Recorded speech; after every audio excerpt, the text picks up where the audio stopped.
అంబేద్కర్ ఆలోచన విధానం నాయకత్వం బండి సంజయ్ నాయకత్వం నాయకత్వం నాయకత్వం జై భీమ్ జై భీమ్ జై భీమ్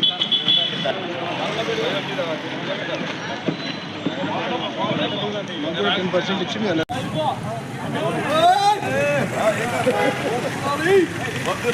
డాక్టర్ బి అంబేద్కర్ ఆలోచన డాక్టర్ బిఆర్ ఆలోచన ఓకే 20 గొడవలు కొట్టి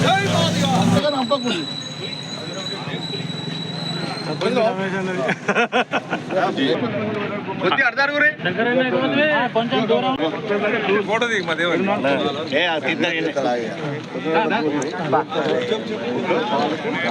సూపర్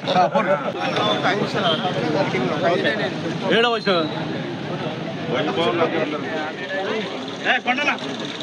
చూడు జయందర్ జీ మళ్ళా పడుకోండి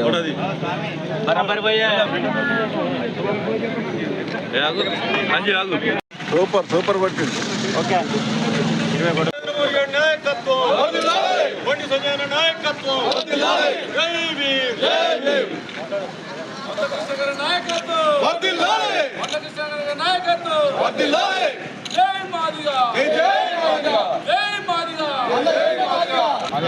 మరియు బీజేపీ పార్టీ ఎంఆర్పిఎస్ ఆధ్వర్యంలో మందకృష్ణ గారికి అవార్డు సందర్భంగా మన ప్రధానమంత్రి నరేంద్ర మోడీ గారికి మందకృష్ణ గారికి పాలాభిషేకం జరిగింది.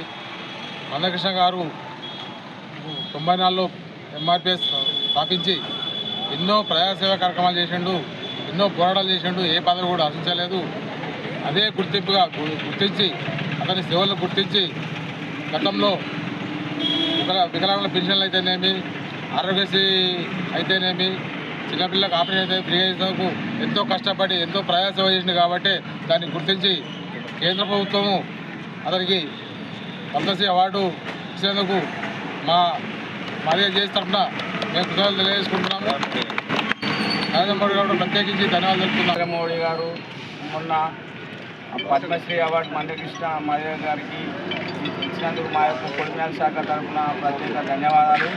గత 3 దశాబ్దాలుగా మందకృష్ణ మాదిగ గారు మాదిగ వర్గీకరణ కోసం చాలా కృషి పడుతున్నారు. దానికి తోడ్పడే ఈరోజు పద్మశ్రీ అవార్డు ఇవ్వడం జరిగింది. దానికి కాంగ్రెస్ పార్టీ వాళ్ళు మందకృష్ణ వ్యతిరేకిస్తుండు, ఏం చేసిండు అని పద్మశ్రీ ఇచ్చిందని. దీనికి మేము తీవ్రంగా ఖండిస్తున్నాం మాదిగ జేఏసీ నుండి, బీజేపీ పక్షాల నుండి. అట్లే ఈ ఏబీసీ వర్గీకరణ 7 వరకు ప్రకటించకుండా తీవ్రంగా మేము కూడా మాదిగ చేసుకొని పోరాడతామని మేము విన్నపించుకుంటున్నాం. నల్ల కండువ సూర్యుడు మందకృష్ణ మాదిగ గత 30 సంవత్సరాలుగా తన నమ్ముకున్న జాతి బిడ్డల గురించి పోరాటం చేసి, ఎన్నో పాదయాత్రలు చేసి, ఎన్నో నిరాహార దీక్షలు చేసి, మరియు చాలా నాయకులను, చాలామంది జాతీయవేత్తలను ముక్తుమడలుగా చేయడం జరిగింది. అంతేకాకుండా ఒక చట్టరీత్యా పోతేనే మన జాతి బిడ్డలకు న్యాయం జరుగుద్దని చెప్పేసి గతంలో సుప్రీంకోర్టులో దీన్ని వాదన వినిపించడం జరిగింది. సుప్రీంకోర్టు కూడా దీని మాదిగ జాతి బిడ్డలకు అనుకూలంగా తీర్పు కూడా ఇవ్వడం జరిగింది. అందుకు గురించి గత 30 సంవత్సరాలుగా అలుపెరగని పోరాటం చేసిన మన మందకృష్ణ మాదిగ అనే పదమే తన చివరి పదంలో చేర్చుకున్నాడు.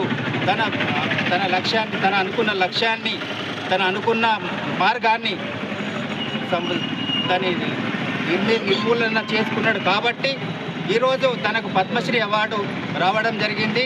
పద్మశ్రీ అవార్డు రావడం వలన తనకు మందకృష్ణ మాదిగ గారికి శుభాకాంక్షలు తెలియడం జరిగింది.